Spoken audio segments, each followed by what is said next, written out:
In December 2024, New Jersey witnessed a series of mysterious drone activities. Eyewitnesses reported drones of varying sizes, some as large as a family car or even bigger. These drones mostly appeared at night, with some approaching military facilities. Similar sightings have also popped up in other states. With the drone's origins unknown, U.S. authorities have yet to provide a clear explanation, leaving the public increasingly concerned. Speculations range from military drone tests by the U.S. to extraterrestrial aircraft, or even military interference by adversarial nations, such as China. Regardless of the truth, these drones have quickly become a hot topic of public interest.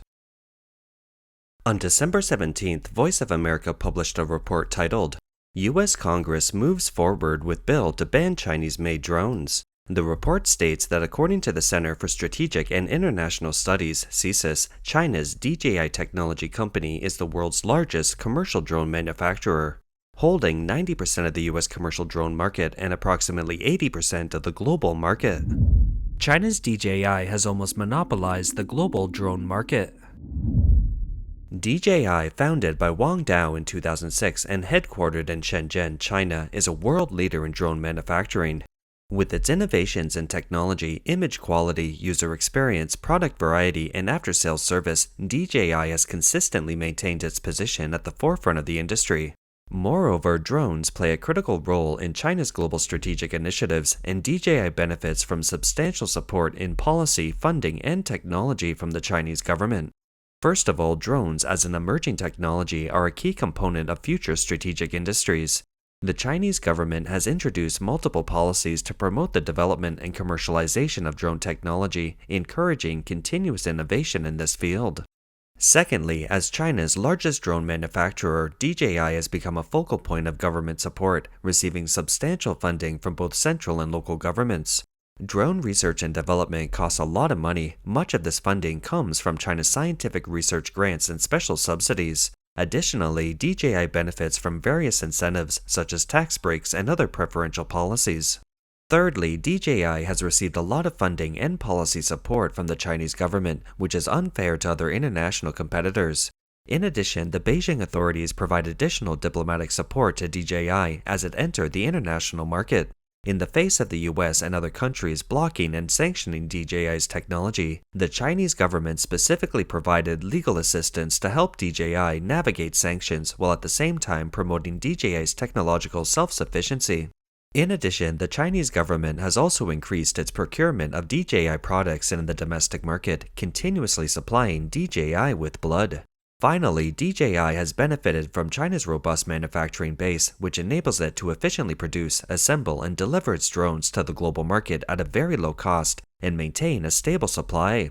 DJI began to actively globalize its business at an early stage and quickly gained a foothold in the Western market. Reasons for DJI's rapid growth in the US. DJI's product line covers a variety of drone types ranging from consumer grade to commercial grade, meeting the needs of different customer groups. The most important point is, the prices are low. Due to significant subsidies from the Chinese government, its production costs are noticeably lower than those of products made in the US. For example, a basic drone manufactured in the US is priced around $20,000, plus various additional fees. The same model of drone made by DJI costs less than $10,000, with no additional fees. Additionally, DJI's drones have passed the Part 107 certification from the Federal Aviation Administration (FAA), which means these commercial drones can legally fly in many situations across the US. DJI has also established long-term partnerships with various US companies in agriculture, construction, and film production, further solidifying its market share in the US. In this trend, the US government is concerned that drones made in China could potentially transmit sensitive data back to China, especially in unauthorized situations where the collected data could be used for espionage activities or pose a threat to US national security. In October 2017, the US Department of Defense issued a directive prohibiting all US military agencies from using any drones made in China, including those from DJI, and called for a comprehensive review of drones intended for military use. The federal government, local governments, and some businesses have also requested the cessation of DJI drone usage and conducted security reviews.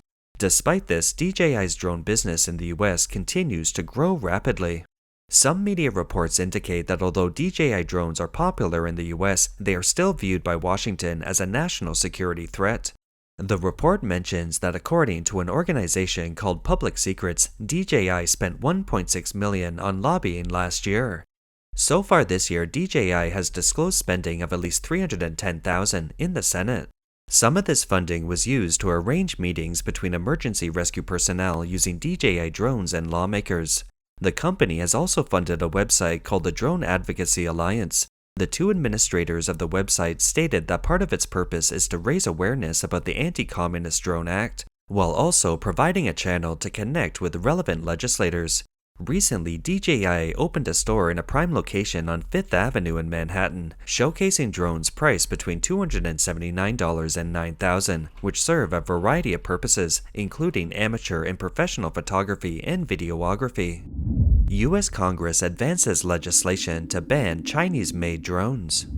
According to a report by Voice of America on December 16th, the U.S. Senate voted on the fiscal year 2025 National Defense Authorization Act, with a vote expected on the 17th.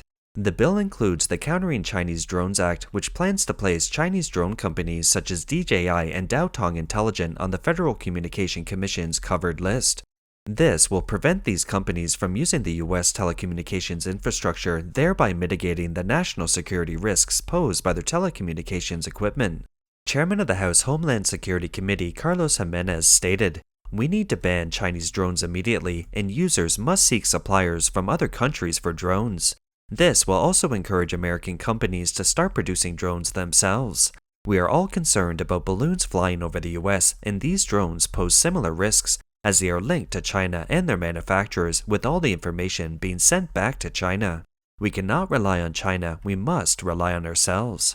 Republican Senator Marco Rubio stated that relying on the establishment of data security regulations to address the security risks of Chinese drones is impossible. He said, "It has become a bipartisan consensus that Chinese drones pose a threat to U.S. national security, and Congress must take action.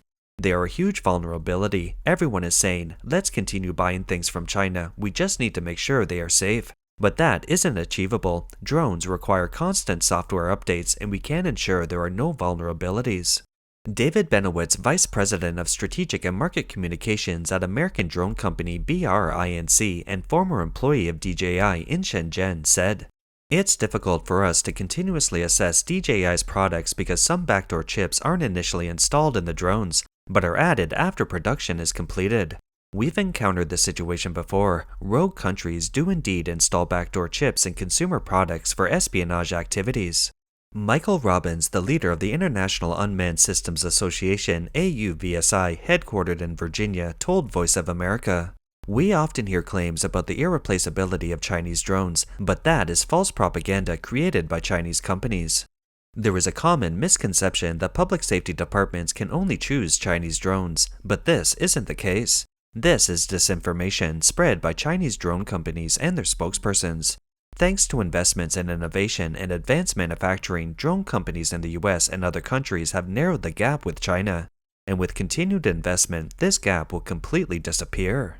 At the same time, Mark Montgomery, director of the Center for a New American Securities Network and Technology Innovation at the Foundation for Defense of Democracies, and a retired Navy Rear Admiral, also believes that if a war breaks out between the US and China, DJI's dominance in the commercial drone market will give it the opportunity to map America's infrastructure and provide that information to Chinese intelligence for military operations. It'll stop the ability to purchase new drones for that usage. I think this is one thing that will, over time, prevent DJI from having its current market share. Any company, any industry that's been watching this, we have been, over the last 3 years, Congress has been very aggressively tackling this issue, getting them out of the military, trying to get them out of the rest of the government, and beginning to talk about getting them out of law enforcement and first responders. And as you may know, Representative Stefanik has a second bill about first responders and Chinese drones. In other words, if you're a company and you're still investing in DJI drones and you work our critical infrastructure, shame on you, because you can see that the U.S. Congress has been working this hard over the last few years. David Benowitz noted, many American drone companies are now investing significant resources to enhance their competitiveness and take on the mission of replacing Chinese-manufactured drones. There's plenty of things that our drones can do that DJI drones just can't. We are the only drone in the world, and we're the first ones that have ever done it, that can break glass and make entry into a structure. And so we also are the only company that does two-way communications through our drones as well. So a DJI drone can't de-escalate a mission. It can just fly around and capture pretty photos or pretty video as well. Our drones not only can do that, but we also have two-way comms. We also have a glass breaker functionality. We also sync and integrate directly with 911 call systems as well. And then we are deploy much faster too. So a DJI dock versus a station, versus a Brink responder station, we deploy in roughly 5 seconds. They deploy in roughly 45 seconds. And when seconds matter most, that type of speed is critical. We're finding that most agencies, once we show them our products, they understand not only are we feature comparable, we're actually better in many cases. Yeah, I mean, certainly most of Brink and then a lot of our other kind of players in this space are very invested in becoming as competitive as possible and replacing these Chinese-made drones. So we certainly see that as something that is kind of a personal burden and also a motivator for kind of the work that we're doing. That's all for today. If you enjoy our content, please remember to like, subscribe, leave a comment, or share it with your friends. We appreciate your support, and we'll see you next time.